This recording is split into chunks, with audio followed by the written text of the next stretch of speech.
PT program, and I wasn't into really working hard at it, and she helped me along to, and now I'm very driven. I'm a college student. I got my GED. I'm a college student here at Del Tech, so I can testify that it really does help. She's also helped my son. He has ADHD and bipolar, and now he takes one pill a day. He's on one medication.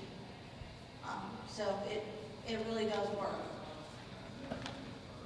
And may I add to that? Sure. What you said? It's when she brought her son to me.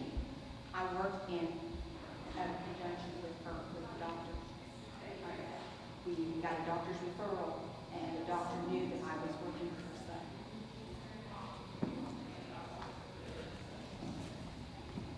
Wonderful. Good morning. Number one question is, how soon can I get this 15 pounds off? How soon do you want it? Right now. No, today. Thank you. When I look at your brochure, I was reading it earlier. It says some issues may require psychological or medical referral. When do you know that that time frame is there, that it's not no longer your control, but to the medical, on the medical line? You stop and say, okay, this is not something that I need to do, but it requires something much more along the medical field. I have a mentor, and whenever a client comes in, I share with her what I'm doing. And usually I'm pretty aware when someone does come in, if they need more than what I can offer them. And even if they don't fit that criteria, I've always found that the more people that my clients have on their team, the more successful they are. Okay, so then do you make a medical referral for them? What I do is I do have a referral that I ask them to take to their doctor and let the doctor know that you're working with me, and the doctor signs that, sends it back to me, and then it goes into their file. Now, someone that needs to lose, let's say 50 pounds, they do need a doctor's referral, and I tell them that. And if I don't get the doctor's referral back, we don't work on weight management. Second question is, how do you follow up in your outcome measurements? How the person who wanted to stop smoking and at the end of the day didn't smoke, 3 months down the road, do you have a tracking system? I stay in touch with my clients. Okay, to make sure that the success is still there. Yes. And do they ever come back second time around to do it again? Most of my clients, when they stop, they stop. Now, sometimes they will call me and say, I need a reinforcement. Okay.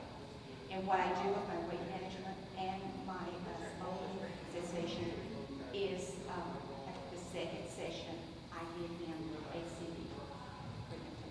Oh, wonderful. Thank you. Are there any other questions?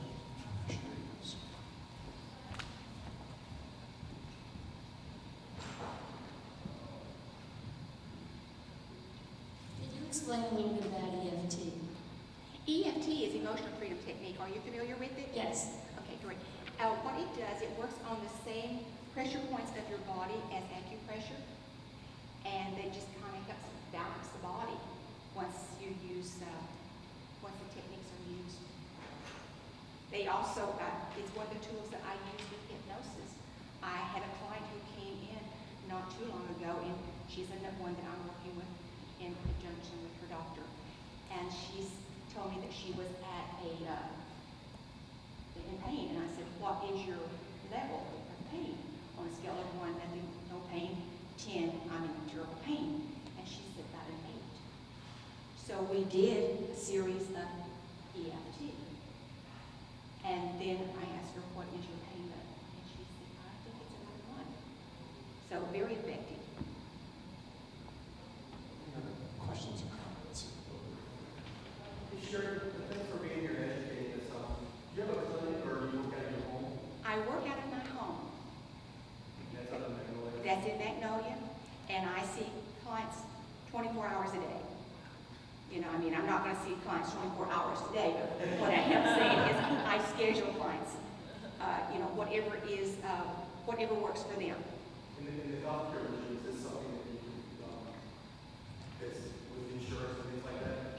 I am not a medical doctor. Okay. Does any healthcare, do you get any third-party reimbursement?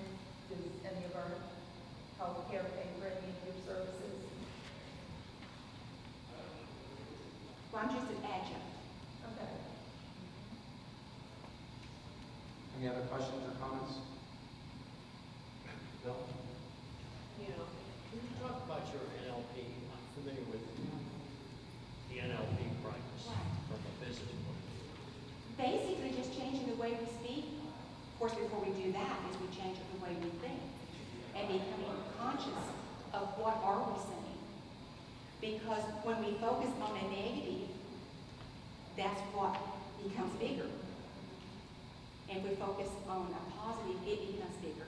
So just focusing on what are we saying, even what we're daydreaming.